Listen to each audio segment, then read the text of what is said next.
My name is Claire Devon. I'm 31, and for as long as I can remember, I've been the one everyone counted on. Organized, responsible, the problem solver. I built a life on reliability, on showing up, on doing the right thing. Until the day I came home and realized my family gave my room to my sister's dog. It was a Saturday in late October when I pulled into the driveway, leaves skimming across the windshield like loose memories. I hadn't been back in almost a year. Work, mostly. I'd landed the project of a lifetime and spent the last 11 months buried in deadlines and hotel rooms, telling myself that my absence was noble, that the next time I came back, it would be different. They'd be proud. They'd see me. Mom hugged me at the door with a distracted, "Oh, you're thinner." And Dad nodded over his shoulder with a, "Hey, sport," like I was still 10. My sister Megan didn't come down from her room right away. She was on a Zoom. I carried my suitcase inside, smiling even though my chest was tight from holding my breath. I went upstairs expecting to find my room exactly as I left it. I thought maybe the bed would be made, that the smell of old textbooks and lavender lotion would wrap me in something like comfort. But when I opened the door, I froze. The walls were painted a bright baby blue. The desk was gone. The shelves were empty. In the middle of the room, there was a tufted round dog bed that looked more expensive than my first apartment's rent. 2 bowls sat by the window, both monogrammed. The name on them? Princess. I stood there blinking, mouth open. I thought maybe I was in the wrong room. Maybe I was having one of those jet lag-induced lucid dreams. But no. The window was still cracked in the corner where I used to wedge pencils. The closet door still creaked slightly open. It was my room, and it now belonged to a French bulldog. Megan appeared behind me with a towel on her head and zero shame in her voice. "Oh, yeah. Mom said we could convert it while you were gone. Princess gets anxious alone downstairs." She didn't even glance at me when she said it. She walked past, opened the closet, and pulled out a pink hoodie for the dog. I didn't say anything at first. I couldn't. My throat was closing up, my face warm. I was trying to keep my voice steady, trying not to react like a child. But something cracked when I turned around and asked quietly, "Where should I sleep?" And Mom, from the hallway, called out, "We figured you'd be fine on the couch. Or Megan said you could use the air mattress in the laundry room." The laundry room. I hadn't been gone that long, and they didn't even ask. I spent the night on the couch, pretending not to notice when Megan's boyfriend came over and brought a vegan cake for Mom, or how no one even asked about my promotion. They talked over me, around me, through me, like I was just someone who used to matter. The next morning, I found Princess lounging on what used to be my bed, wearing a pearl-studded collar and chewing on the corner of my old varsity hoodie, one of the last things I'd left behind. I stared at her for a long time, not angry at the dog. She was just a dog, but at what she'd been given, at what I'd been erased for. That afternoon, as I packed my bag early and said I needed to get back to work, Mom tilted her head like I was the one making things weird. "You know, Claire," she said, "we don't see you much anymore. It's like you've disappeared." I didn't answer. I couldn't even find the words to begin. But I knew, in that moment, with the leash hanging from the doorknob of what used to be my sanctuary, that something had shifted in me. I'd always done everything right. I showed up. I stayed silent. I achieved. I gave space. And they replaced me with a dog. And they asked why I didn't visit anymore. I told myself not to cry until I got back to the airport. Not in the car, not on the way to the gate, not until I was alone. But it hit me somewhere between the security line and the automated bathroom doors, the ugly hot tears that come when something inside you finally accepts that it's not going to get better, that it never was what you thought it was. I locked myself in a stall, clenched my jaw so hard it trembled, and silently broke down. I didn't cry over the dog. I cried because the dog made it clear. They didn't see me. Not really. Not anymore. Maybe not ever. I cried because I realized that my family had stopped waiting for me a long time ago, and I was the only one who still believed I was coming home. That night in my apartment, I left my suitcase half unpacked and climbed into bed in jeans. I stared at the ceiling for hours, phone face down, notifications buzzing from the family group chat. It was a photo of Princess in a Halloween costume, something frilly and humiliating. My mom had commented, "Our baby girl is so spoiled." My name wasn't tagged. It never was anymore. I didn't answer. I just watched the screen go dim over and over until I finally fell asleep without turning off the light. The next morning, I woke up angry. Not at them, yet. At myself. For being surprised. Because if I looked back, really looked, I'd see that this wasn't new. The signs were always there. I was just too busy being useful to notice. I started remembering things I'd buried under being the bigger person. The time they forgot to pick me up from a school field trip because Megan had the flu.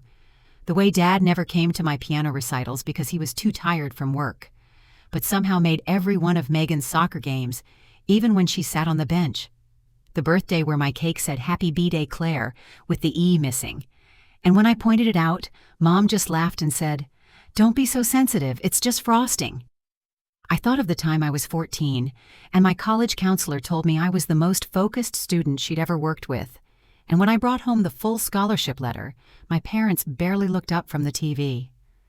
"Well, now we can save that money for Megan," Dad had joked. I laughed then. I thought it was a compliment. I think I've spent my whole life mistaking absence for permission. I needed answers, not to fight, not yet, but to understand. I called Mom that afternoon. She picked up on the second ring. "Hey, honey," she said, cheerful, almost forced. "Back already?" "I landed last night." "Oh, good. Did you make it home okay?" I wanted to ask if she even remembered where I lived. "Fine. Listen, can I ask you something?" "Sure." "Why, did you give my room to the dog?" There was a pause, long enough to feel rehearsed.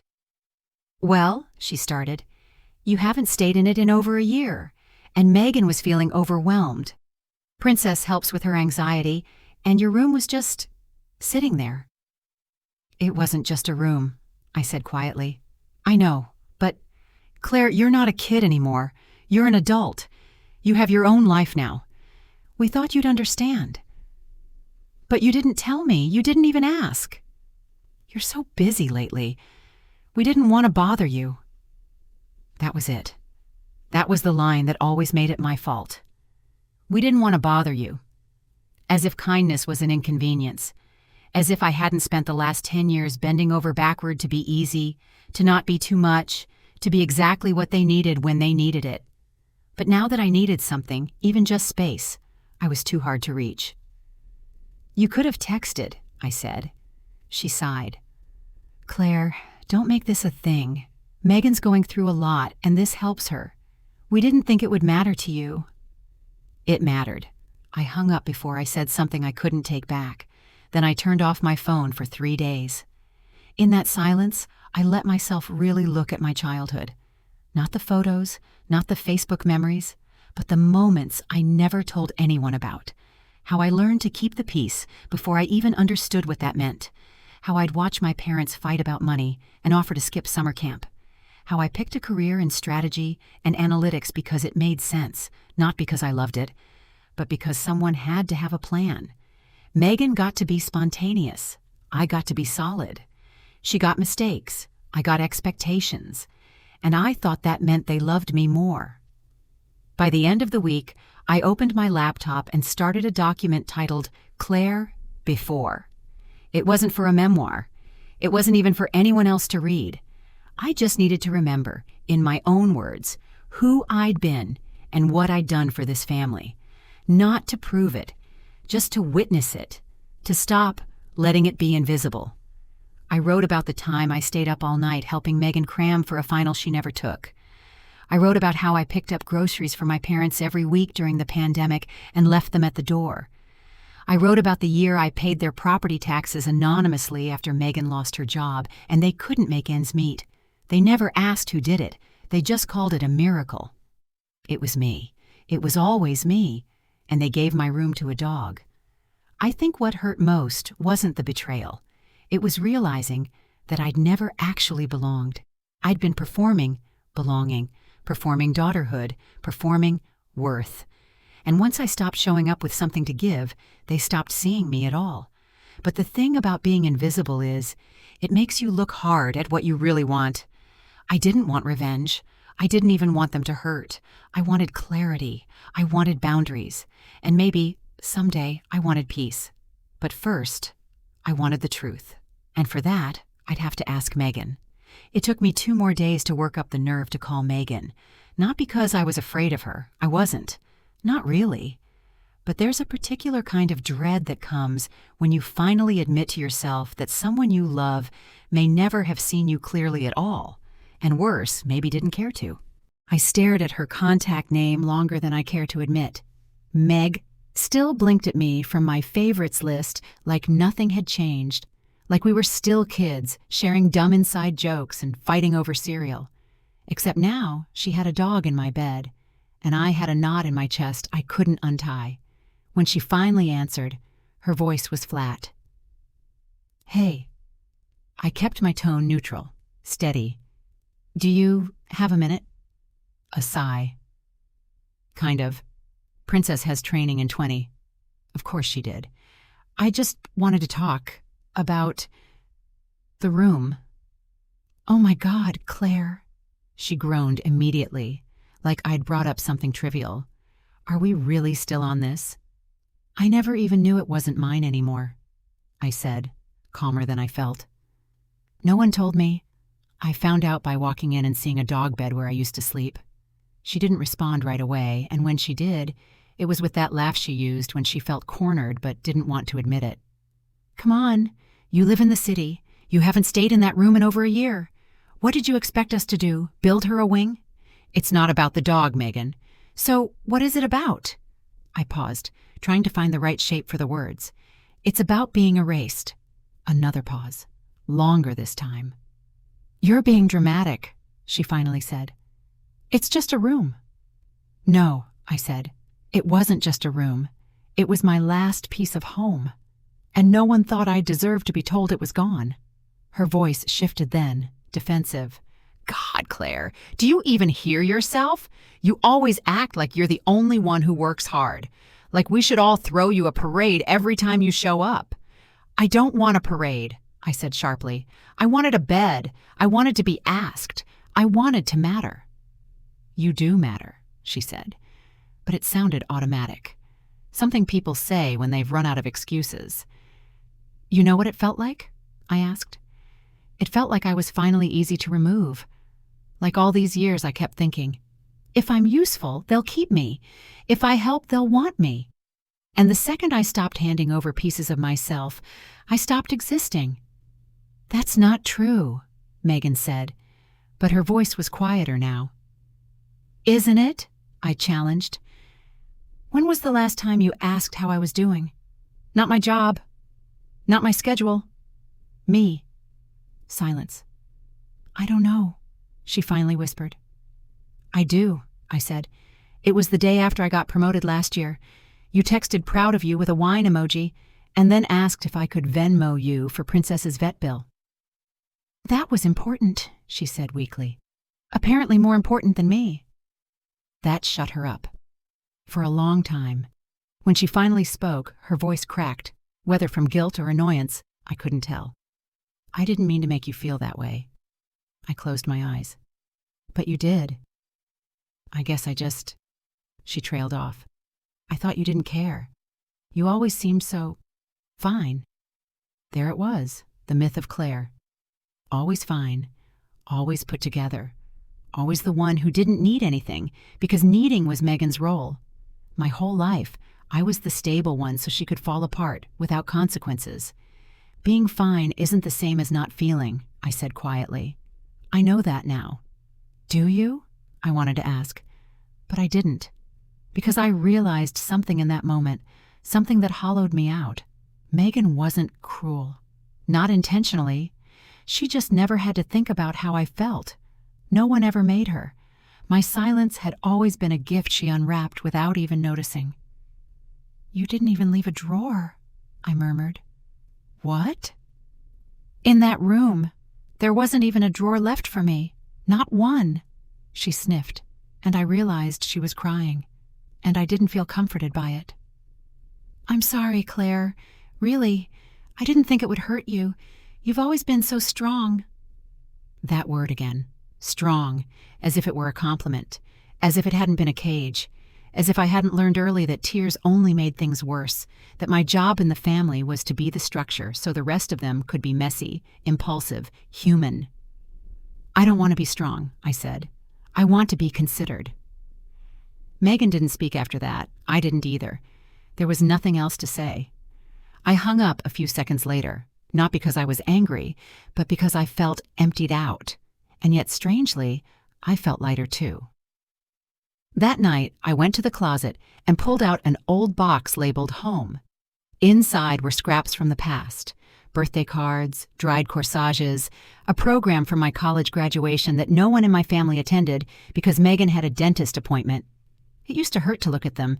Now they just felt like pieces of someone I used to pretend to be.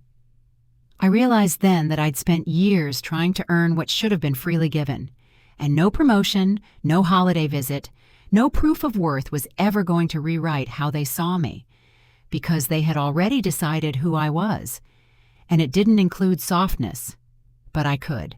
I could decide, so I made a promise to myself. The next time I walked through that front door, I would not bring offerings. I wouldn't come to rescue. I wouldn't arrive hoping to finally be enough. I'd come only as myself. And if that wasn't welcome, then maybe I wasn't meant to knock anymore. 2 weeks passed before I went back.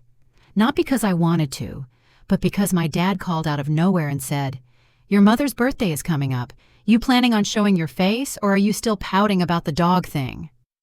That's what he called it, the dog thing, like it was some minor inconvenience, like someone had borrowed my parking spot or burned my toast.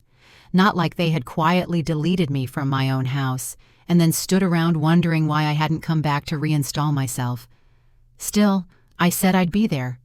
Not for them, at least that's what I told myself, but to look the truth in the face and finally stop hoping it would turn into something else. I brought a gift, not out of guilt, but because that was still the language of our family. You show up with something, and that counts as love. I picked out a wool shawl for my mother, soft gray, with fine embroidery at the hem, the kind of thing I knew she'd like but probably wouldn't wear. That's how most of my gifts landed, appreciated for their taste, rarely touched. When I arrived, Megan was already there. She answered the door like she lived there now, holding Princess in one arm like a newborn. The dog barked once when she saw me, then wriggled free and ran down the hall, to my old room probably. "Claire," Megan said. Her voice was cautious, like we'd agreed on a ceasefire, and neither of us trusted the other not to break it. I gave a tight smile. "Hey." Inside, the house was clean in that curated way that says, "Look how well we're doing without you." The table was set with floral plates and linen napkins. Dad was in the kitchen pouring wine. Mom was already seated, her lipstick fresh and a little too bright. She stood when she saw me. "There you are, finally." "Hi, Mom," I said, leaning in to kiss her cheek. Her skin smelled like gardenia, familiar, unchanged. I handed her the shawl, and for a second, her face softened. "Oh, this is lovely." Then, with practiced detachment, she added, "You really didn't have to." I sat at the edge of the conversation for most of dinner. Megan talked about her freelance design work, which no one pointed out was still mostly unpaid. Dad bragged about his recent golf score. Mom told a story about how Princess had guarded the door while she napped, as if the dog were a soldier and not a 14-pound shadow. No one asked me a single question, not about my work, not about my apartment, not about my life. It was as if the version of me they could handle, the helpful, invisible, reliable Claire, only existed when she was solving their problems. The rest? Irrelevant. Halfway through the meal, Mom turned to me and said, "You've always been the independent one. You don't really need all this fuss, do you?" And that's when something broke. I put down my fork. "I didn't need my room either," I said, my voice low, even. "But it would have been nice to know I still had one." A pause. The silence that followed was the kind people think means guilt, but in our house, it just meant discomfort. The moment something real got too close, everyone scrambled to patch over it. Mom blinked. "Claire, you're not still on that." "I'm not on it," I said. "I'm living in it." Dad cleared his throat. "It's just a space, kiddo. You're not a teenager anymore." "No," I said, "but that room was the last place I was allowed to just be part of this family without earning it." They stared at me like I'd spoken another language. Megan frowned. "That's not fair." "Maybe not," I said, "but it's honest." Then I turned to her. "Why didn't you call me when you moved your dog into my room? Why didn't you say, 'Hey Claire, is this okay?' Or even, 'Hey Claire, we're doing this and I wanted to let you know'?" She looked away. "I thought you wouldn't care." "That's the problem," I said. "You all keep deciding how I feel before I've said anything." Mom held up a hand like a crossing guard. "Can we not do this right now? It's my birthday." I leaned back, nodding. "Right. You only want peace." Dad shook his head. "You've always had a flair for drama." My breath caught, and for a second, I felt 14 again, being told to lower my voice, to stop making everything about me, to be grateful I wasn't Megan. Emotional, unstable, needy. I stood up, slowly. "I didn't come here to fight," I said, "but I'm not going to keep swallowing things just to make everyone else comfortable." "Claire," Mom said, almost pleading now, "I just needed one of you to say you understood. Not that I'm right, not even that you're sorry, just that you see me, but you don't, and maybe you never did."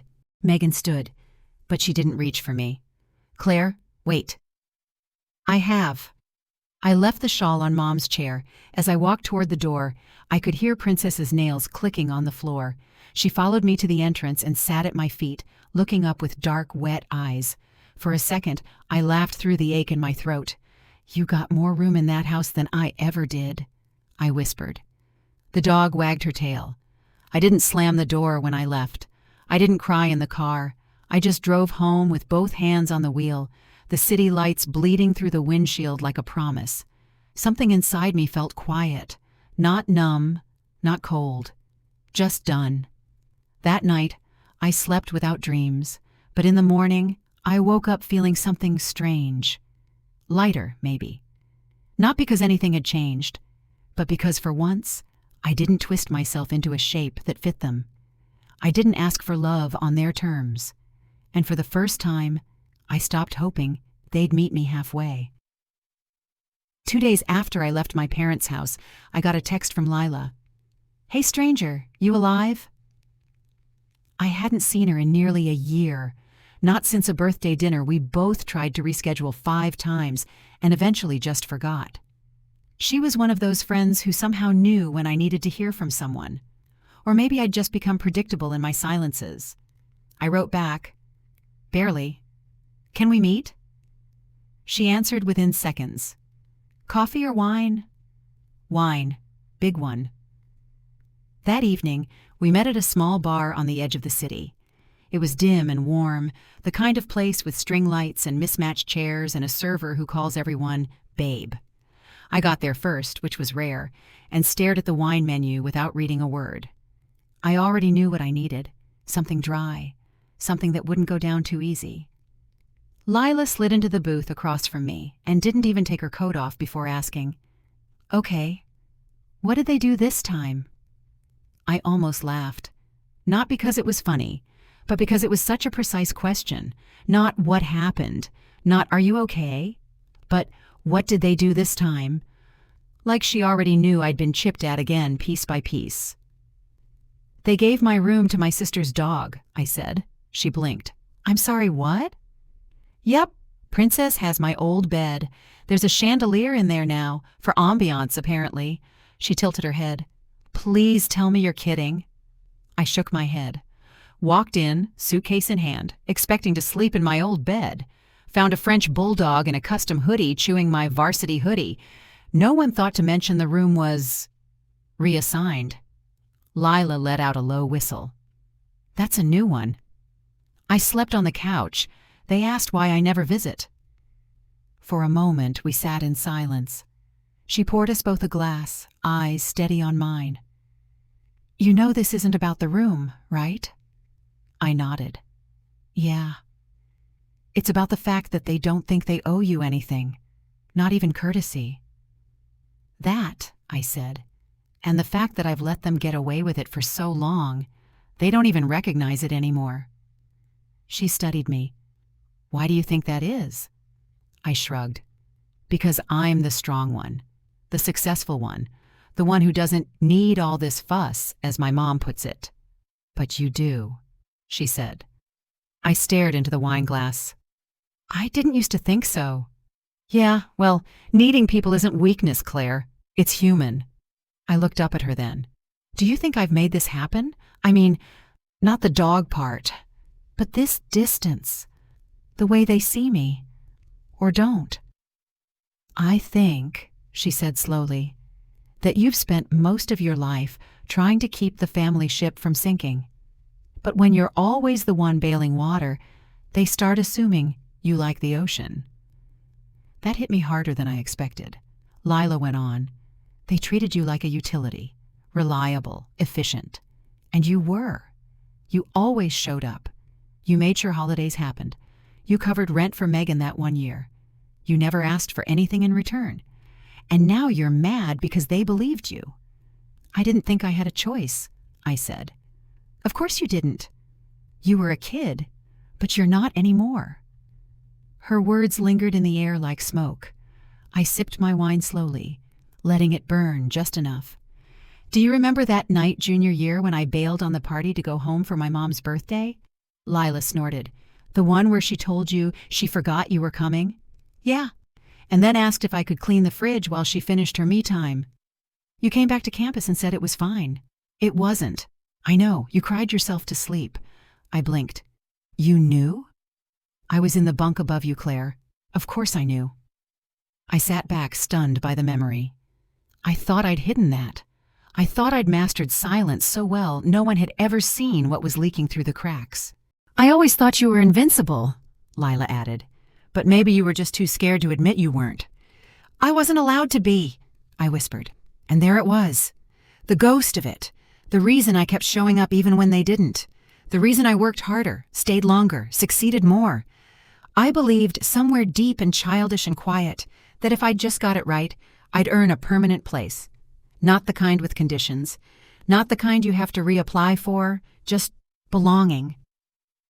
"I don't think they ever really saw me," I said. "No," she agreed, "but I think you never really asked them to." That part stung, but I didn't flinch. Lila reached across the table, touching my hand. "You don't have to keep proving anything. Not to them. Not to anyone." "I don't know how to stop," I admitted. "You start small. You stop showing up for things that hurt. You stop pretending indifference when what you feel is betrayal. You stop editing yourself to be easier." I nodded, slow and heavy. "What if that means I lose them?" Lila's voice was gentle but firm. "If the only way to keep someone is to disappear yourself, then they were never yours to begin with." I looked away, tears stinging the corners of my eyes. And yet, there was something liberating in hearing it said out loud. That maybe I wasn't crazy. That maybe I'd been conditioned. That maybe walking away wasn't failure. Maybe it was finally choosing myself. When we finished the bottle, we hugged like people who'd seen something raw in each other. I walked home that night without music, without a podcast in my ears, just me and my thoughts for once. And they were loud, but not unbearable. Maybe I wouldn't go home for the holidays. Maybe I'd go somewhere else entirely. Somewhere I could be a whole person instead of a role. And maybe, just maybe, I was finally ready to stop being the one who always came back, just because they left the door cracked open. I didn't go home for Thanksgiving. That might not sound like a big deal to most people, but in my family, skipping a holiday, especially one where my mom could show off her china set and Megan's dry stuffing, was like announcing a funeral. The group chat buzzed for 3 days straight with passive-aggressive comments from Dad and overcompensating pumpkin memes from Megan. I said nothing. I didn't need to. I booked a cabin 2 hours outside the city and turned off my phone. I hiked, I read, I made myself dinner on a scratched-up hot plate and burned the sweet potatoes on purpose, just to see if the world would end if something wasn't perfect. It didn't. It was actually kind of nice, the burnt sugar curling through the air like proof that I was allowed to mess up without being punished. That weekend was the first time I realized silence can be soft. It doesn't always have to mean absence or punishment. Sometimes it's just the sound of your own peace coming home to you. Still, peace and I weren't fluent yet. I'd spent so many years speaking conflict avoidance, perfectionism, and performance that calm felt like a second language. But I was learning, slowly. Then, in mid-December, Mom called. I saw her name flash on my screen while I was wrapping a gift for Lila. Her name, not her voice. For a second, I thought about letting it ring out. But something told me not to. Something told me I needed to hear what it was this time. I picked up. "Hi." There was a pause on the other end. Then softly, "Claire." She only ever said my name like that when something was wrong. "What is it?" "It's your father," she said. "He's in the hospital, chest pains. They're keeping him overnight." I sat down slowly, letting the edge of the coffee table bite into my legs. "Is he okay?" "They're running tests. He asked if you were coming." That stunned me. He asked. I had spent the last decade believing my dad didn't notice when I entered or left a room. But now, in the glow of hospital monitors and fear, he remembered I existed. "I'll be there in the morning," I said. When I walked into the hospital room the next day, I expected it to be sterile and awkward.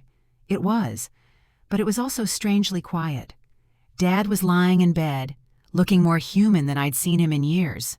No booming voice, no smug sarcasm, just an old man with a plastic bracelet on his wrist and thinning hair that made his head look too small for his shoulders. "Hey," I said. He looked up. "You came." I shrugged. "You asked." He nodded. "Didn't think you would." "I didn't think you'd want me to." That sat in the air between us like a fact neither of us had the tools to unpack. I pulled up a chair beside his bed. The TV was on, muted, some football game we didn't care about. For a long time we said nothing.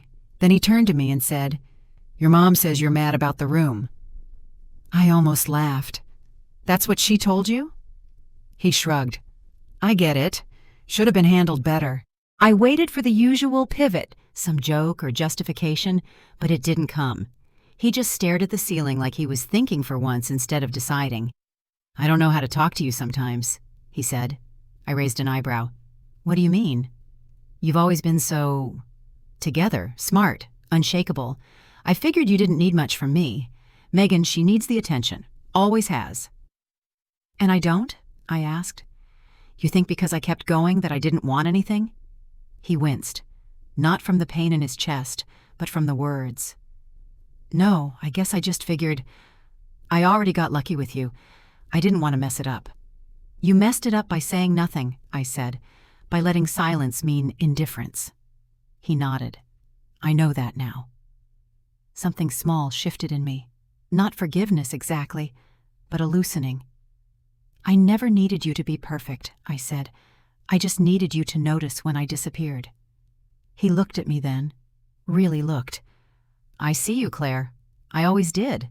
I just didn't know how to say it without feeling like I'd already failed." And maybe that was the truth.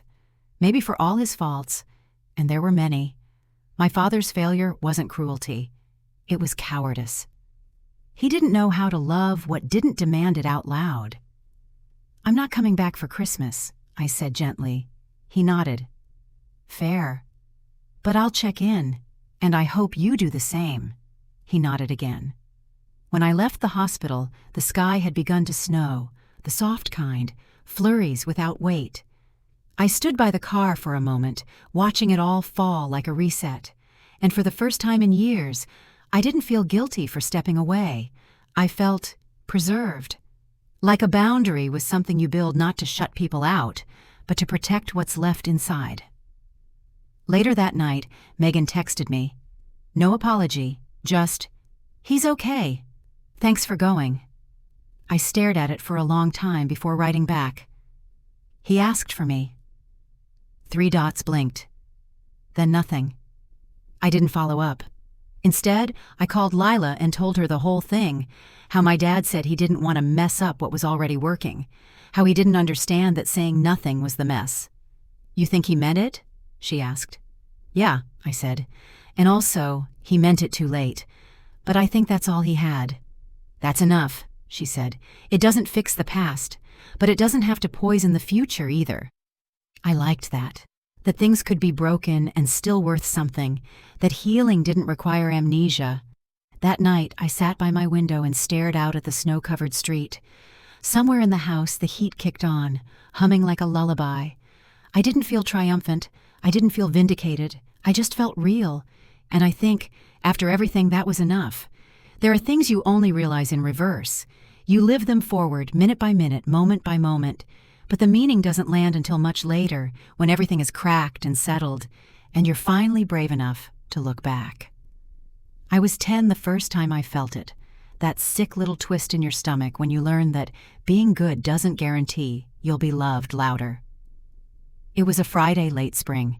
I remember because the air was thick with pollen and the classroom windows were propped open with chipped wooden blocks. I'd just won the school's spelling bee. First place. I had practiced for weeks, pacing the carpet with flashcards and whispering words like inconsequential and ephemeral into my mirror, while Megan cried in the next room because her soccer cleats were the wrong color. Mom was with her. Dad, too. I studied alone. When they announced my name on the auditorium stage, I scanned the crowd, hoping, expecting to see at least one familiar face. Nothing. Megan had a practice game. They said they'd try to make it. I told them not to worry, and they didn't. I took the certificate home in a crumpled folder and left it on the kitchen counter. The next morning, it was gone. Never asked about. Never mentioned. Years later, I found it taped behind the pantry door, half covered by a grocery list. I told myself it didn't matter, that spelling bees were stupid anyway, that love isn't earned through trophies.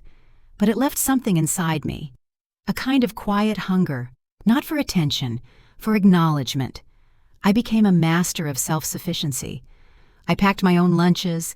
I scheduled my own dentist appointments by middle school. I remembered birthdays. I made lists and checklists and backup checklists.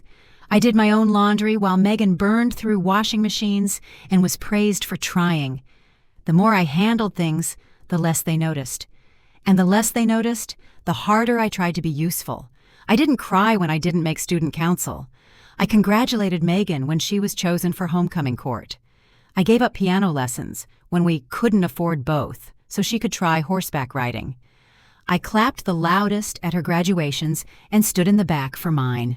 Even in college, I never invited them to my presentations or award ceremonies. I told myself it was easier that way. And maybe it was. You can't be disappointed if you never ask. But that silence, that constant swallowing of your own needs, it changes you. It teaches you how to disappear beautifully. I didn't even realize it was happening until I was talking to Lila again, a week after Dad got out of the hospital. We were sitting in her apartment, surrounded by the kind of warmth I used to think only families could offer. Blankets draped over chairs, a fridge with photos, a dog asleep under the table. "You always made it look so easy," she said, sipping tea, "like you had this perfect control over your life." "I had to," I replied. "But didn't you ever just want to stop?" "All the time," I admitted. "But I was afraid that if I stopped performing, they'd stop pretending they loved me." She didn't respond right away, just reached across the table and held my hand. I looked down at our fingers, intertwined, and felt something small and unexpected. Grief. Not for what I'd lost, but for what I never got to have. "I've never told anyone this," I said. "But there were nights, especially when I was little, when I used to stay awake and make up stories about who my real family was. Like I'd been switched at birth. Like the people meant for me were out there somewhere, missing me." Lila smiled, sad and knowing. "That's not silly. That's survival." I nodded. I think the saddest part is, I kept hoping they'd notice what I gave up. But the truth is, they never asked me to. I just assumed it was the only way to be loved. That's what you were taught, she said. Not through words, through actions. There it was again, that quiet ache of realization that maybe I'd never been unwanted, just unseen, or worse, seen only for what I could provide. After that night, I started keeping a journal. Not to process anything, really, just to remember. To build a timeline of every moment I silenced myself for the sake of someone else's comfort. It was a long list. The time I skipped prom to help Megan get ready for hers. The summer I worked 3 jobs so I wouldn't have to ask Dad for textbook money. The weekend I flew home early to surprise Mom for Mother's Day and found the house empty because they'd gone to a spa without telling me. "Oh, I thought I told you," she said when I called. She hadn't. Page after page, I filled it with the invisible.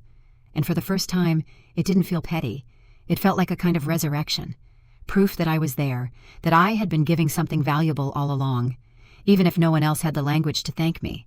And slowly, I began to see myself not as a victim of my family's indifference, but as someone who had been conditioned to believe that sacrifice was the same thing as connection. It wasn't. I didn't want to sacrifice anymore. I wanted mutuality. I wanted conversations, not expectations. I wanted space where my silence wasn't the price of peace. So I did something small, but radical. I took my name out of the family group chat, not with an announcement, not with a dramatic goodbye, just one quiet tap. Leave conversation. That night, Megan called. "I noticed you left the chat," she said. "Yeah," I replied. "I think I needed some air." Silence. "Are you okay?" she asked. "I'm figuring it out."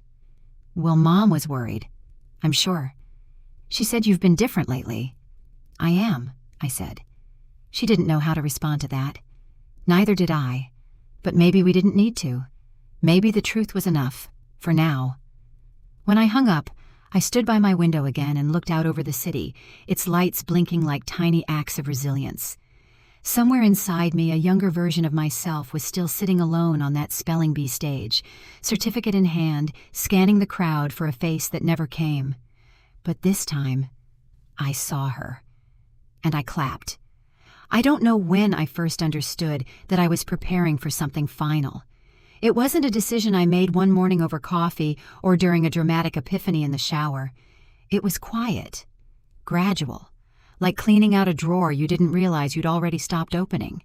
Maybe it was the day I left the group chat, or maybe it was when I took down the last family photo from my bookshelf, the one from my college graduation, the only picture where they were all smiling but looking at Megan. She hadn't even graduated, just showed up in a new dress and managed to pull focus like she always did. I'd kept it up for years, convincing myself it was sentimental. But now looking at it, I saw it for what it was. A record of how invisible I'd become even on the days that were supposed to be mine. I packed the frame in a box labeled miscellaneous and felt a weight lift. One morning, I opened my closet and started setting aside clothes I hadn't worn in years. I wasn't planning to move, but something in me was rearranging anyway. Making space, letting go, not out of spite, but from the simple recognition that I'd spent years making room for people who didn't think twice about making room for me. That week, I started therapy again. I'd stopped years ago because it felt like I was just explaining the same story on a loop and nothing ever changed. But now, it was different. I didn't want tools to cope with being small anymore. I wanted to learn how to stop shrinking in the first place. My therapist, Dr. Nair, was kind but unflinching. She didn't let me minimize the pain just because I was used to it. "You confuse strength with silence," she said during our second session. "They're not the same thing. Silence keeps you safe. Strength gets you free." I didn't answer. I just nodded and wrote it down. Week by week, I told her pieces of my story, fragments that had never sounded dramatic enough to share, but which, when spoken out loud, made me realize how long I'd been living under a kind of emotional draft. Never fully warm, never fully wanted, just tolerated. One afternoon she asked, "What would you say to your family if you weren't afraid of being punished for telling the truth?" It stopped me cold, because I realized I had been afraid, not of yelling or slamming doors. That wasn't their way. My family punished through withdrawal, through sighs and side glances and long stretches of silence that turned love into a performance review. I'd say, I began, then faltered. I'd say I'm done being their emotional employee, that I'm not going to keep earning my place in a house that evicted me a long time ago. Dr. Nair smiled, soft and steady. That's a start. That night, I sat down and wrote a letter. Not to send, just to clarify.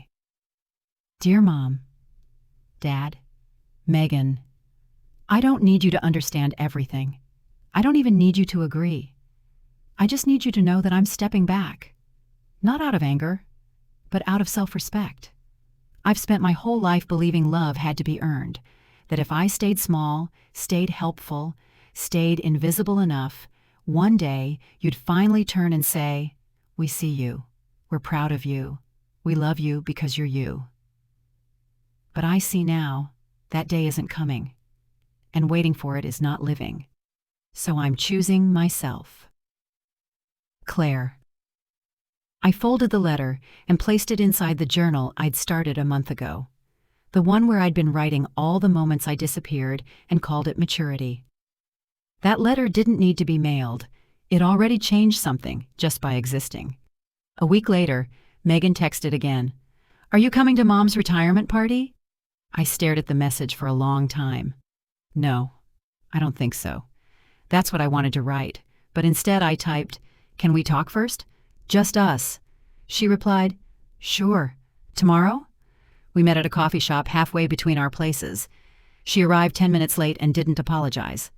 I didn't expect her to. She sat across from me, hair tied up, princess in a bag under the table like a purse with a heartbeat. "You look tired," she said. Not unkindly. "I am." "Therapy?" I nodded. "And reflection? And growing? All the usual suspects." She smiled like she didn't quite get it, but wanted credit for not mocking it. We sipped in silence for a moment before I said, "You asked if I was coming to Mom's party. I'm not." She blinked. "Why?" "Because I don't want to pretend anymore." "What do you mean?" "I mean, I'm done performing closeness. I'm done showing up just so people can say I was there." She leaned back. "So you're cutting us off?" "No, I'm stepping back. There's a difference." "You know that's going to hurt Mom." "I know." I stirred my drink slowly. "But not more than it's hurt me to keep showing up in a place where I'm only loved conditionally." She looked away, then back at me. "Why didn't you say anything before?" "I did," I said. "You just weren't listening. None of you were. I thought you liked being the strong one." "I didn't like it," I said. "I survived it." She looked down then, fingers tapping her cup. "I don't know how to be different with you." "Start by seeing me." That quieted her. For once, she didn't offer a defense, didn't twist it back. She just nodded, almost imperceptibly. We didn't hug when we said goodbye, but I felt something shift. Not between us, but in me. The conversation hadn't fixed anything. It wasn't supposed to. But it gave me something I hadn't had in a long time. Closure without collapse. I walked home that evening with my head clear. For the first time, I wasn't trying to win them back. I was trying to win myself back. And I was finally starting to succeed. Mom's retirement party was held in the backyard, just like every other family event that mattered to everyone but me. I hadn't planned on going. I told Megan I wouldn't. I told myself I was done. But the night before, I sat on the edge of my bed staring at the letter I'd written weeks ago. The one that began, "Dear Mom, Dad, Megan," and ended with, "I'm choosing myself." And then I heard my therapist's voice in the back of my mind asking, "What are you really afraid of? Them not hearing you? Or you finally saying it?" So I showed up. Not for celebration, for confrontation. I didn't bring a gift. I didn't wear anything performative or apologetic. No blazer to prove I was successful, no dress to seem polished. I wore jeans and a sweater and flats. I showed up not as the version of Claire they were used to, but as myself. Unarmored, unimpressed. The yard was already full by the time I arrived. Tables were strung with fairy lights. Neighbors, family friends, co-workers I barely recognized mingled and hovered around the buffet. I spotted Megan first, of course. She was wearing white again, because subtlety was never her thing, and was laughing just loud enough to be overheard. She caught my eye and raised an eyebrow in surprise. She wasn't expecting me. "Good." Dad was at the grill, holding a spatula like a scepter, his voice booming about cholesterol like he hadn't just spent a night in a hospital bed whispering that he saw me. That's the thing about fragile moments with men like him. They're like wet paper, useless once dry. And then there was Mom, at the center of it all, as always, draped in silk, holding a wine glass like a microphone, collecting compliments like oxygen. I stepped through the crowd, nodded when someone called my name, smiled when I had to. Then I waited. Mom spotted me about 15 minutes in. Her expression flickered with something unreadable. Not joy, not surprise. Something closer to calculation. "Well," she said, approaching with a half-full glass and a smile stretched a little too wide. "Look who changed her mind." "I didn't," I replied. Her brow furrowed. "Then what are you doing here?" "I'm here because we've needed to talk for a long time." She blinked. "Claire, this really isn't the time." "It never is." That stopped her. Around us, conversations carried on. Laughter, clinking glass, the sizzle of burgers on the grill. But inside that little bubble between us, the air went still. "I don't want to fight with you," she said quietly. "I don't want to fight either, but I do want to be heard." Her mouth parted like she had something ready, some rebuttal, some deflection. But I didn't let her say it. Not yet. "I've been quiet for so long," I continued. "I've let you decide who I am in this family. The good one, the strong one, the helper, the one who doesn't make a fuss. And I've let that version of me keep peace for everyone else, even when it cost me mine." She looked uncomfortable now. "Claire, why now?" "Because it was never going to get better on its own," I said.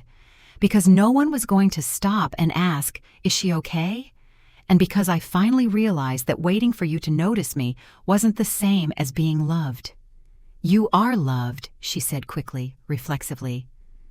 "No," I said, steady and quiet. "I am useful. I am tolerated. I am appreciated when it's convenient. But I am not loved unconditionally in this house, and I can't keep pretending that's enough." She went still. I could see it, the defense mechanisms rising behind her eyes. But something in my tone must have stopped them from taking over, because she didn't deny it. Instead, she said, "I never meant to hurt you." "I know," I said, "but that doesn't make it hurt less." Behind her, Megan had wandered closer. I didn't care. Maybe it was time she heard it too. "I didn't come here to shame you," I continued. "I came here to draw a line. I'm not disappearing anymore, so other people can feel more comfortable in my silence. I'm not going to smile through the birthdays I'm not invited to, or show up for holidays where I sleep on the couch while my room belongs to a dog." At the mention of Princess, Megan flinched. I looked at her now. "You didn't think I'd care, Megan. I know. That's the problem." She opened her mouth. I held up a hand. "I'm not asking you to apologize. I'm not even asking you to understand. I'm just telling you the truth. And the truth is, I'm done carrying all the emotional weight of this family just so no one else has to feel uncomfortable." No one said anything. For a long moment, it was just silence. Then Dad walked over. He glanced between us, looked at my mother, then at me. "Something going on?" "I'm saying my piece," I said. He nodded slowly. "About time." That threw me. But before I could respond, he added, "I always thought you'd snap someday. Just didn't think it'd be so calm." I almost laughed. It wasn't praise, but it wasn't dismissal either. "I'm not snapping," I said. "I'm healing." He grunted. "Same thing, maybe." Mom was still quiet. Megan, too. The three of them stood in a loose triangle, facing me like they were seeing me for the first time, Or maybe just finally noticing I hadn't been standing in the middle of the room all these years. I'd been on the outside, watching, waiting. I let the silence linger. For once, I didn't fill it. I didn't offer a follow-up. I didn't smile to make it easier. "I'm going to go now," I said. "And I'm not asking anyone to chase me. But if you ever want to meet me where I really live, not in who I've had to pretend to be, then I'll answer the door." I turned and walked away. No one stopped me. But as I reached the edge of the yard, I heard Megan say softly, "She's right." I didn't turn around. That wasn't my job anymore. I expected silence afterward. I expected the kind of empty quiet that used to come after every family dinner when I dared to show too much disappointment. I expected a week of no calls, no texts, no one reaching out to ask how I was or what I needed. And for a while, that's what I got. 3 days passed, then 5, then 9. And for the first time in my life, I didn't chase after it. I didn't shrink. I didn't text first or try to clarify what I meant to make it more palatable. I just lived. And something incredible happened. I didn't fall apart. In fact, I began to feel more like myself than I had in years. I went to work and said no to the extra project that would have stolen another weekend from me. I told Lila I was proud of myself, and for once, I meant it without attaching a clause. I started journaling again, not to document the pain, but to mark the progress. It was only then, when I was no longer asking my family to validate my existence, that they finally started reaching out. It started with Megan. She called on a Wednesday night, when I was in the middle of making dinner for myself. Actual dinner. Not a protein bar, not a glass of wine and a handful of almonds. Real food, with steam and flavor. I let it ring twice before answering. "Hey." Her voice was softer than I remembered. "Hey." I stirred the pasta slowly. "What's up?" "I've been thinking." I waited. "You were right. About the room. About all of it." I didn't say anything. "I used to think you liked being above it all," she said. "You were always so self-contained. I didn't realize that came from never being given space to need anything." I turned off the burner. "I was jealous of you," she continued. "Still am sometimes. You made everything look easy." "It wasn't," I said. "I know. I just never bothered to look close enough to see." I took a breath. "Thank you." She hesitated. "Mom's been quiet, like really quiet. It's freaking me out." I smiled faintly.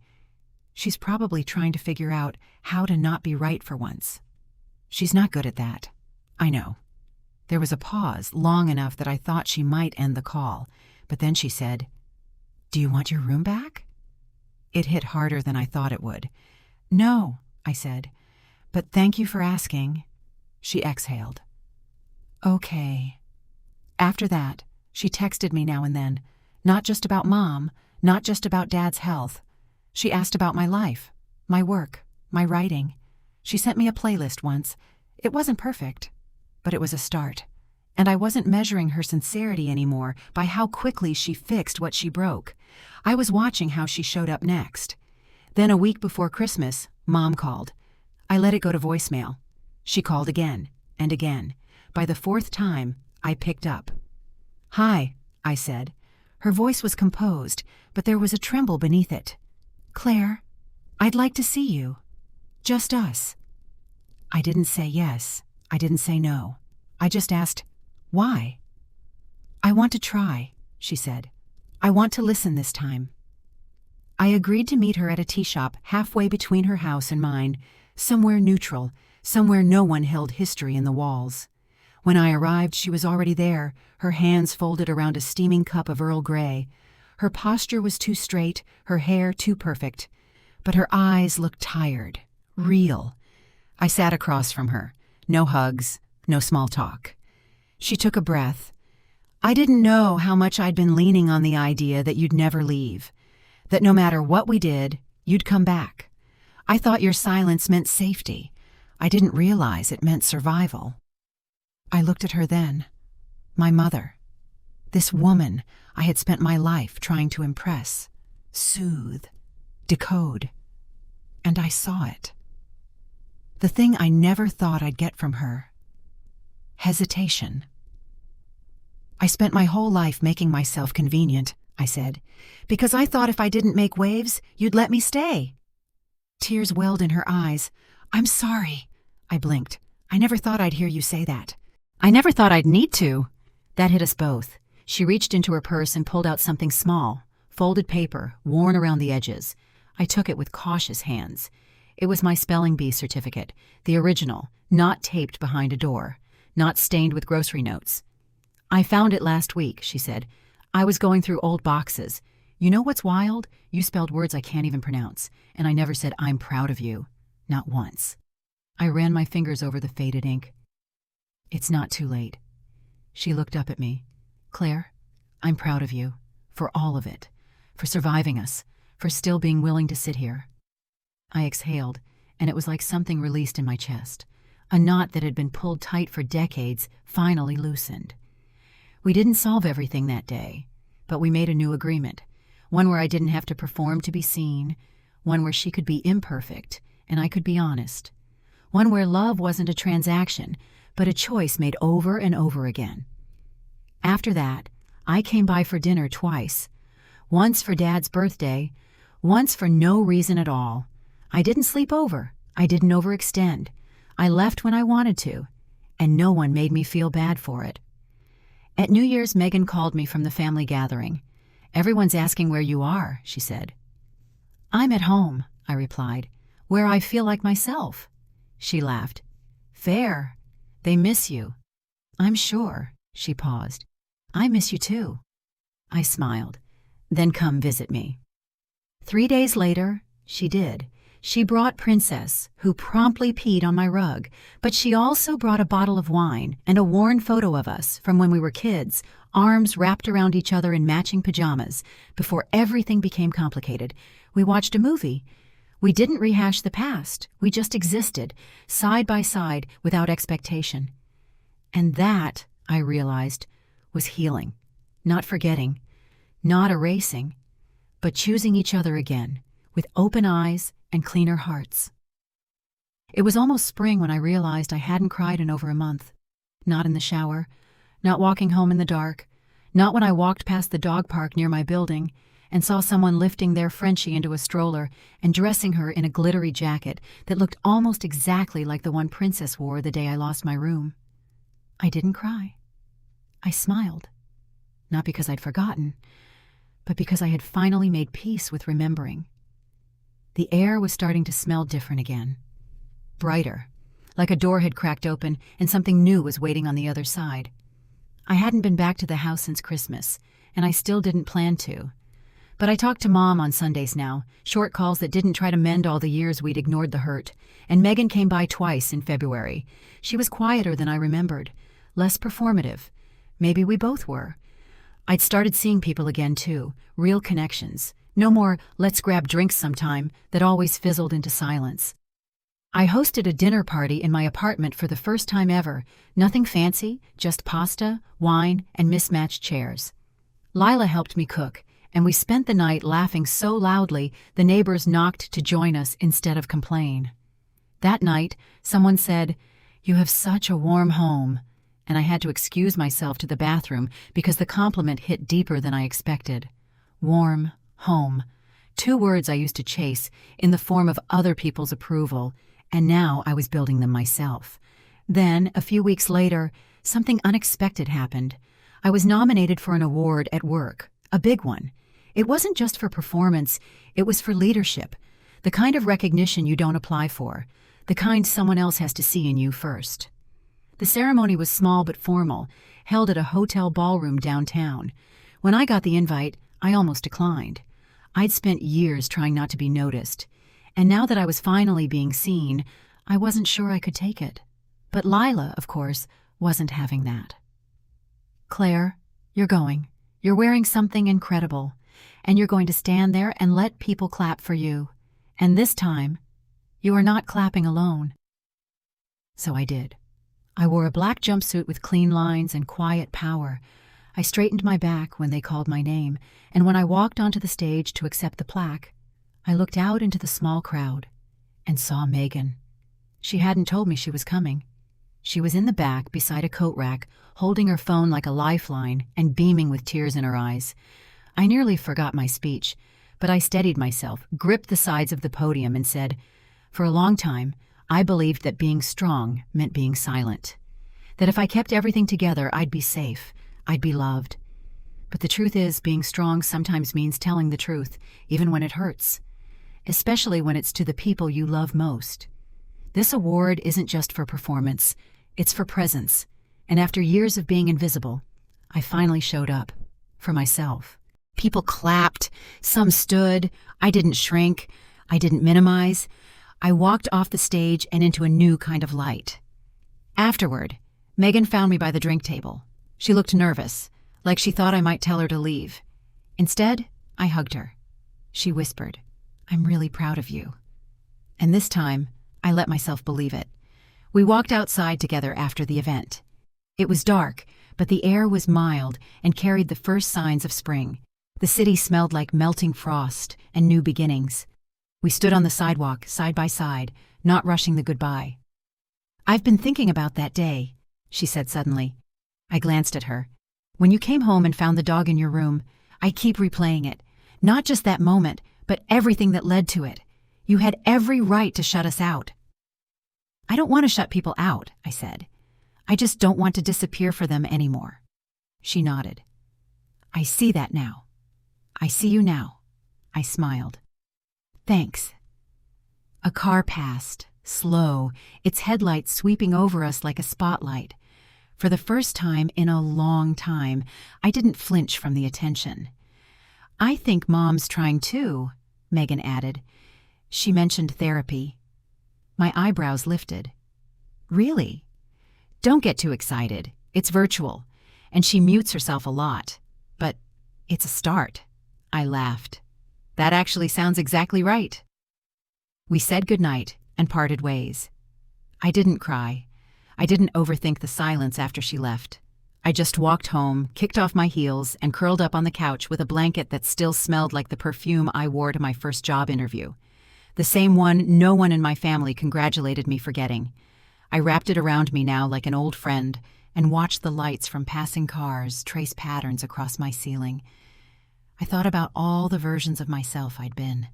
The achiever, the fixer, the peacemaker, the afterthought, the emotional scapegoat, disguised as the strong one. And now, this. A woman with boundaries, a woman with softness and fire in equal measure, a woman who finally stopped asking people to love her right and started loving herself like it mattered. My phone buzzed beside me. A text from Dad. Just 2 words. "Proud, kid." That was all. But for him, it was a novel. I didn't respond right away. I let it sit there. Proof that people can change. Slowly, awkwardly, incompletely, but change nonetheless. The next morning, I posted a photo of the plaque on social media with a simple caption, "This one's for the girl who waited in the crowd alone. You did it." Then I stared into the screen and added one more message, this time for whoever needed to hear it most. Have you ever been excluded by the people who were supposed to love you most? What did you do with that pain? Share your story in the comments, and don't forget to like and subscribe if this one made you feel seen. Because I had been unseen for so long, and now, finally, I wasn't. Not by them, not by me, not anymore. Claire Devon.